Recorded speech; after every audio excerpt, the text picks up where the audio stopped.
I did want to ask you, in the 1940s and so, what were the conditions in American music education at that time? As bad as they are now.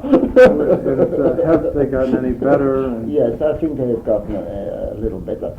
At least in this school, the people who taught music education were theoreticians and had not actually had classroom experience, as far as I can see, or had only classroom experience and no theory, and were not active musicians in any sense of the word. It was a way out, I think, for people who didn't succeed in music or in honest to goodness PhD.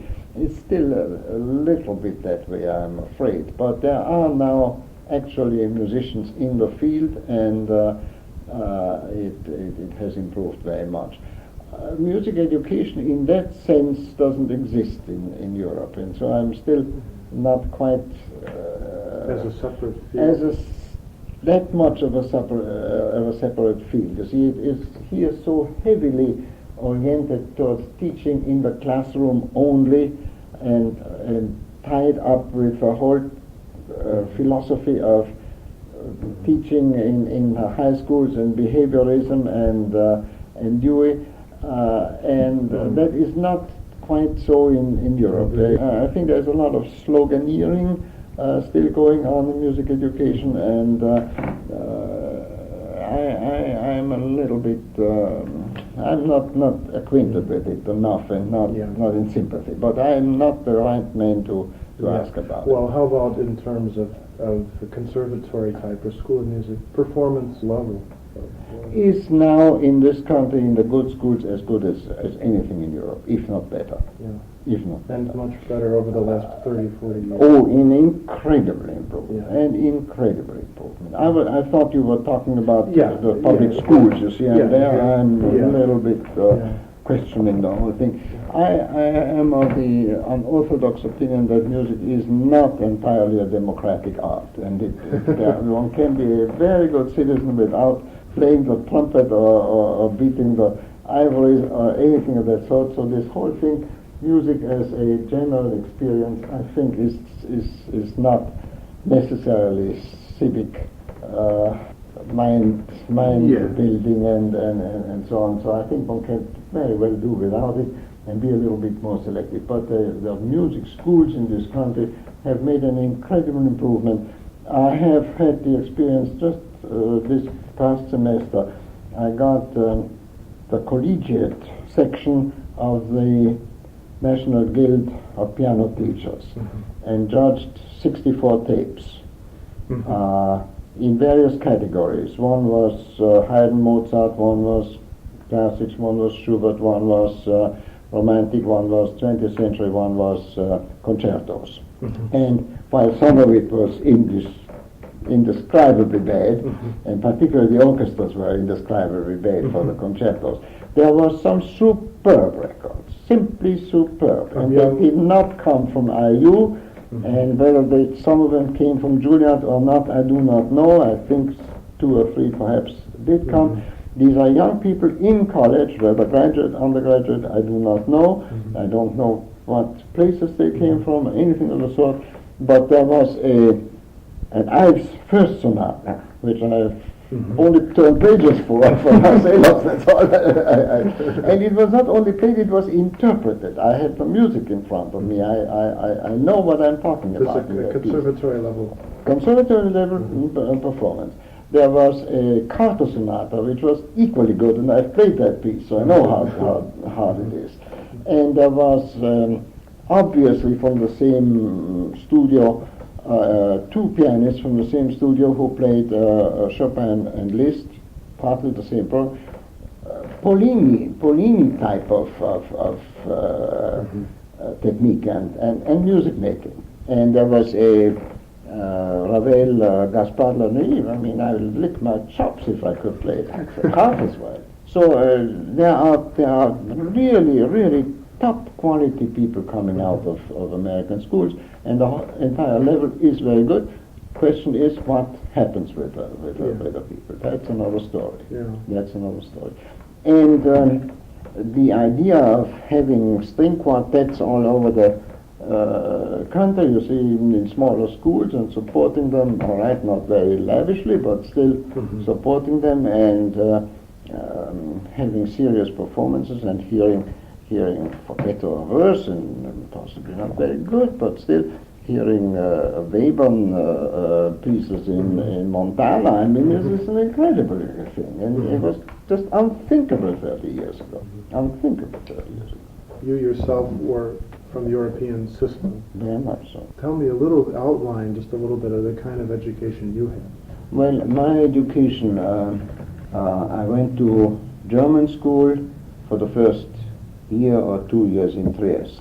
It was the Protestant school because that was the only German school. And then I went to Vienna, and that was during the First World War, and the teaching was mediocre in the public schools because it was partly women who taught and who had long ago married and didn't think they would ever teach again because their husbands were in the war, or it was veterans who came back and who were drill sergeants, and one of them, for instance, ruined mathematics for me, you see, by screeching and so on. Then I went to what in American terms might best be described as a Latin school, which is an 8-year humanistically oriented school with a very heavy dose of Latin and Greek, 8 years of Latin, 6 years of Greek, and in Vienna. And in fact, in the first 4 years, I went not far from my home, from our apartment, and then I followed my Greek teacher to another school because I was very enthusiastic about him. He was the great influence. And was that important to you? Was that important to me then?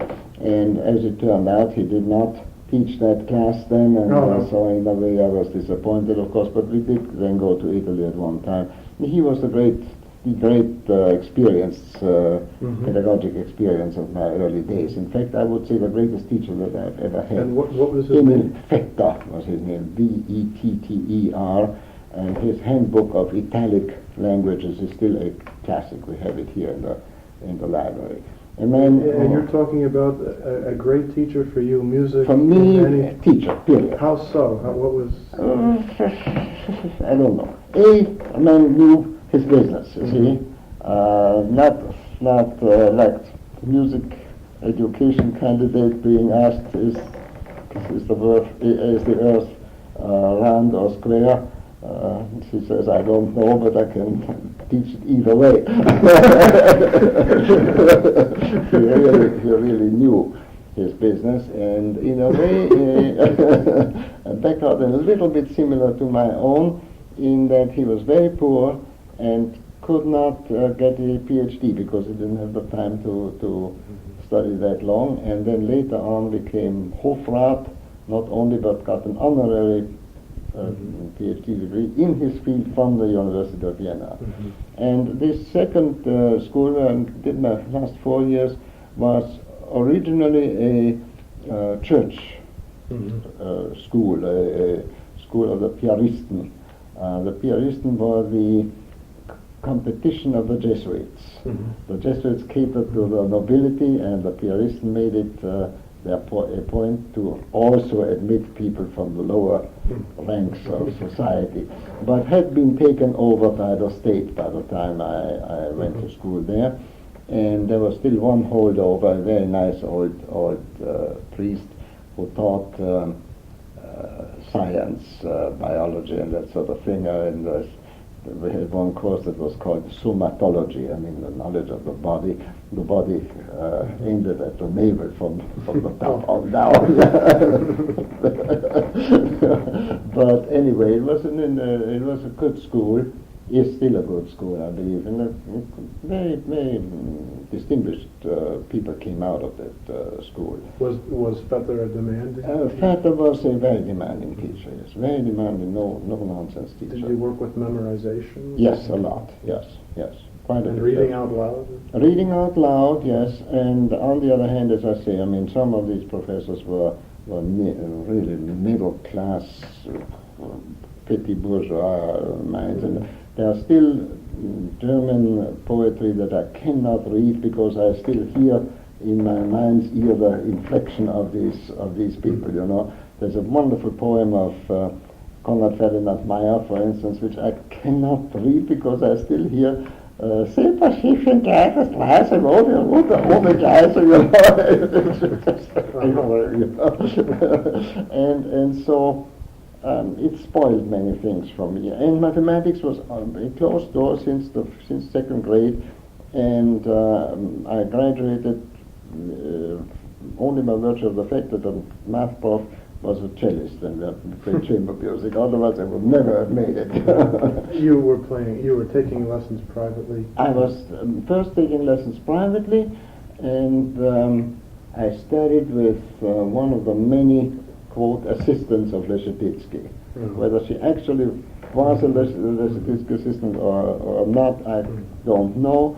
She was a good teacher. No, I've studied first in Trieste for 2 years or 3 years with a graduate of the Bologna Conservatory who was a no-nonsense teacher, finger exercises first, and as a reward you could play a piece, you see. And oh God, was she stiff. And I'm still in touch with the family. In fact, she died a few years ago. Mm-hmm. Then I studied in Vienna with this Leschetizky assistant, and I can't judge now whether she was a good teacher or not. Nesmaczny, which is a Czech name. She was married, divorced, and Nesmaczny. How would you spell that? Nesmaczny, I think. Nesmaczny, yeah. Well, matit in Russian means to sweep. Mm-hmm. So Nesmaczny is somebody who doesn't sweep, whatever that means. Yeah. And I only remember that there was very little commentary on in the lessons. You see, very little real criticism. It was more, no, that's not good enough, take it again. And I may be unjust, but I think I remember that fairly vividly. And also you had a set system. You went through School of Philosophy, you went through grammar, selection, yes, but quite a heavy dose. Mm-hmm. Then you went through dexterity, and so on. And certain pieces were taboo. You don't touch that. You are too young. You see, and that sort of thing. Yes. And that was still true also in the conservatory. The result being that if you learn certain pieces at age 18 or so, fine. If you don't learn it at age 18, you don't learn them anymore. Okay. It's still, to some extent, so, I believe, at least. So, in a way, you were having excellent teaching in Greek from a wonderful teacher, and maybe not such great teaching. Not first. Yeah. Then I went to, I was sent by her to a man by the name of Dr. Paul Weingarten. Not Weingartner, Weingarten. Who was a very good-looking man, very elegant man, a son of a pupil, if I'm not mistaken, who taught me also privately for quite a bit of money, I think, and we didn't have it then. And then I was a very bad egg. I got to know Walter Bricht and Franz Schmidt, and Walter Bricht, in his enthusiasm for Schmidt, talked me out of going into the Weingarten class in the conservative, though I had studied with him, and I switched over to Franz Schmidt. Who was a teacher of piano? I was a teacher of piano. And composer. And composer and teacher of composition, and then later on director of the conservatory, and a very highly regarded This was composer. After gymnasium? This was concurrently with the last years of gymnasium, concurrently. Yeah. I remember doing counterpoint exercises in physics class when the room was dark under the desk. I hated the gymnasium by the end of the seventh form or 8th form, because I was already in music. Yes, it was concurrently. Which was not you were mischievous at all? Or? Not more than was customary at the time. One was mischievous, yes, united front against the teacher. Yeah. See, this bond between teacher and student, and the close relationship of teacher and student as it exists in good situations in America did not exist. Yes. One was against the teacher. I Yeah. mean, if not, you were beaten up. You were a traitor if you were not making common cause with a class.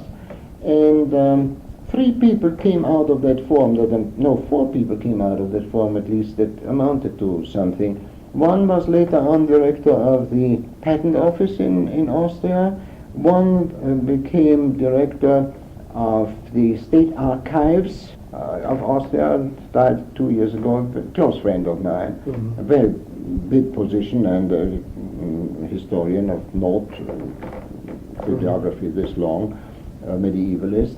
And one was the later on professor of Islamic history and civilization in the University of Chicago and then University of Southern California. And who was that? Gustav von Grünebaum, very famous man in And these were classmates of yours? These were classmates. We were all very close friends. And so at least 4 people out of a class of, 25 or so really became something. Maybe others, I don't know. Was conservatory interesting for you outside of piano at all? Well, you see, I didn't enter in piano. Let's see, I entered first. Yes, I'm wrong. I entered first in conducting and composition, and my degree for it first conducting. You see, and then I entered in piano. And during that time, I switched over to Schmidt, Franz Schmidt, whose 4th symphony is recorded, by the way, by C major symphony? Yeah. You know it? I think you showed it to me. I did. Beautiful piece. Yeah. It's a beautiful piece. We thought he is the great master in the tradition of Bruckner and Mahler. It's not quite on that level, but it's very, very good music. Yes. So he was the closest approach I ever had to genius, but he was so talented that he, by virtue of that fact, perhaps was not the best teacher in piano, you see, because he was so talented that he didn't know how he did it, you see, and if you asked him some technical question, you didn't get an answer because you sit down and do it, you know, and that kind of thing. And on the other hand, he had such an aura of authority that you did not dare go in there without being very, very well prepared, and you didn't tremble, but you put your everything into it, you know, because the man suffered physically if something was badly played, you know, and he was an uneven pianist because he didn't practice anymore by that time. When he was in a good mood, he laid you flat, you know. It was I've heard in Appassionata from him as I've never heard before and after. I've also heard him hack around on the piano, you know, and pick notes badly. He had been. And you're talking about a Vienna where great pianists like Sauer was still playing. Well, he called Sauer in front of the students at one time a geschleckter Seidenpinscher, which means a little Chinese lap dog. And Sauer was a great pianist, yes, but and Schmidt was his successor in the master class in piano. But he was an elegant pianist in the Liszt grand manner, without quite the personality of Liszt. He was a little superficial at times, and had some things that he played inimitably. I remember a piece that he wrote, Aspen Leaves, that nobody else could play as he did, and another piece, a Tabatière musicale, musikalische Taschenuhr. That was just a delight for me. And if somebody else, even Weingartner was his pupil, tried to play it, it was the cheapest piece of trash. Yes. I had one lesson with Sauer. Or in fact, I played for him, or an audition for him, and then didn't go to him or something of that kind. I think I played Wanderer for him. And I almost went to study with Richard Robert, the teacher of Serkin. Yeah, I auditioned for him in the spring and would have gone to study with him in the fall, but he died that summer. And otherwise I would have been with Jadroga. What was Sommer like? Did he teach you at all, or did you? No, that was an audition. I see. Very nice. Yes, I'd be interested in having you or something of that kind. No, he didn't teach me. But you didn't go to? No, I didn't. No, I was shopping around, I think, at that time. I remember I also auditioned for Leo Sirota. I don't know whether that name still means anything to you. Is it a Russian? Busoni product. Great pianist. He then, after suffering very badly in a Japanese prison camp, I think, he came back and tried a comeback in New York with a crazy program where he put Ossa and Pilion. I think he played Goldberg Variations, Hammerklavier, and Liszt after in one evening or something like that. So, and it didn't work out. And but I auditioned for him, and my mother didn't allow me to study with him because the place was disorderly and there were the liquor bottles standing around or something like that. That was a criteria not to study with Leo Sirota. and I was brought up in a very Victorian, very old-fashioned, strict, very discouraging atmosphere. You never amount to anything. You have two left hands. Can't you watch out, etc., etc. That type of thing. Yeah. My mother was rather impulsive, high blood pressure probably, and all that sort of things, I guess. And there was no personal contact very much between teacher and pupil at that time. There still isn't as much as it is here. One went to one's lesson, which was not a private lesson, by the way. The lessons were always group lessons, which is still the thing in the European conservatories, in which I believe strongly. You do? Yeah. How so? How does that? How so? Because you get used to playing for other people. B, the teacher doesn't get as bored as he does if he hears the same piece the third time, more or less in a row.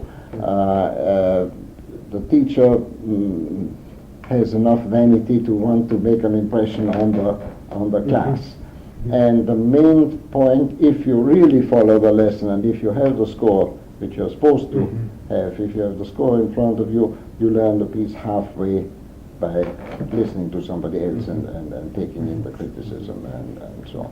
I am a strong believer in it.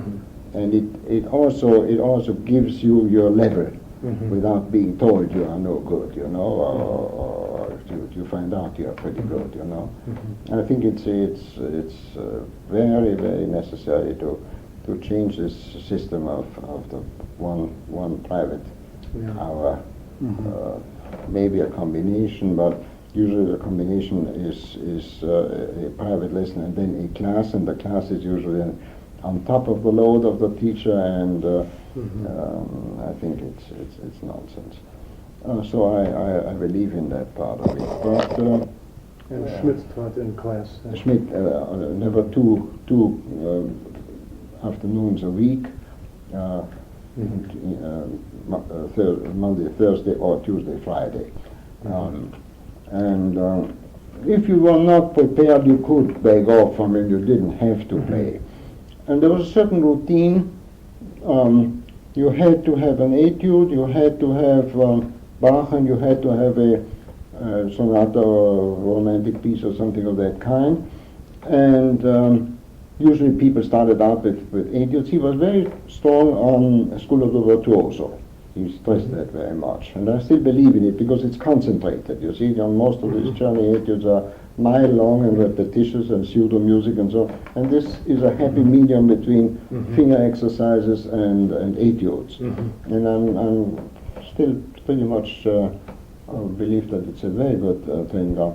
And I usually turned it around because I felt when one is not warmed up and there is no chance to warm up, there are no practice rooms, as you know, in European, at least in Viennese conservatories. I started out usually with a piece and did the etudes afterwards, which was unusual. Was Schmidt your main teacher? Yes. One summer, I went to the summer school of the Berlin Academy. In Berlin Potsdam? Hochschule in Potsdam, Yeah. yes, with Leonid Kreutzer, Mhm. who was Russian product, Esipova Mhm. student, and one of the great personalities that I've Mhm. met in my life, and a very decisive influence on what little technique Mhm. I have and what little thinking I do Mhm. about technique, because he stressed very unorthodox fingerings and complete freedom of the arm, but Vienna was still a little bit fingery, you know, and Leszepitsky-ish about technique. And men who, like Schmidt, could sit down and play miles of symphonies and sight read anything and so on. Very important man. I once heard Mombard up at Northwestern yeah. In an interview say, "I'm a real European teacher. The students always leave in tears," which they don't. No, What did he? What was he trying to? What could he have meant by that? Well, it is, Vienna Conservatory is still a little bit of an elite school. It does not cater to every Tom, Dick and Harry. If you've got it, you get it anyway, and why should I knock myself out and spoon feed you? It won't do any good anyway. You see, if you have talent, all right, I'll keep on, you know, and you make the best of it. But this intensive teaching and this spoon feeding and this going through every quarter note that is the mark of American conservatives is still not being done in Vienna. Consequently, it is only the good ones the talented ones that succeed, and they are brutal about admittance. Yeah. They are brutal about that. You see, I wonder if standards aren't just stiffer in general. They may be stiffer in that sense, but then the academic baggage is much smaller than here, much smaller, and the repertoire is possibly not as wide as here. And what is missing is the competition of a faculty that comes from all corners of the world. You know, it is Vienna trained, almost 95% Vienna trained. So there is a certain sameness in approach and philosophy among the faculty. And the interesting thing in a big American school is that one comes from a Russian background, teacher background, and another comes from I don't know where, you know, and that is missing. It is missing. Yeah. The student body is international, the faculty is homespun. Yes, yes. What changes would you like to see in education, in the teaching of performers here in the United States? Under the stress of economics, an even stiffer admission standard. It is unethical to admit that many students, knowing full well that they will not be able to make a decent living. It is fooling a great many people. It is unethical to admit students if there is no if facilities are not sufficient, if one has to scrounge for practice facilities. I would like to stop, it's not possible, but I would like to stop the overreaching of tool subjects into the main emphasis. Too much extra work. People are not sensible in teaching music history into smallest detail. It is not defensible to ask the piano doctoral candidate what happened in music from 1405 to 1415 and flunking him because he doesn't know the answers. I think that is foolishness. On the other hand, it's very hard to stop the enthusiasm of a teacher for his subject, but somehow a damper should be put on that. More chamber music? More chamber music, definitely. And then also we are coming to a Byzantine attitude to where only certain pieces are salonfähig, are accepted. You know what the Byzantines did with Greek literature, you see, they picked 7 dramas of Sophocles and said, these are